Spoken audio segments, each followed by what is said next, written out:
स्वयं पर विश्वास करू, कारण यह सफलता पहिल सीढ़ी अछि। यह बातक बोध कराबऽ लेल भगवान गौतम बुद्ध कहने रहथि, अप दीपो भव।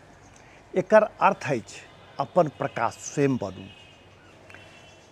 व्यक्ति के अपन स्वयंक बुद्धि आ ज्ञान पर भरोसा करबाक चाही आ अपने जीवनक मार्गदर्शन स्वयं करबाक चाही, ककरो पर निर्भर नहीं रहबाक चाही। यह बुद्धक शिक्षाक एकटा महत्वपूर्ण पाठ अछि आ हमरा अहाँके जीवन के सेहो किछु एहने बात अछि। जँ अहाँ कोनो विश्वास के संग काज करबै तऽ अहाँके कोनो बाधा नहीं आबि सकैए।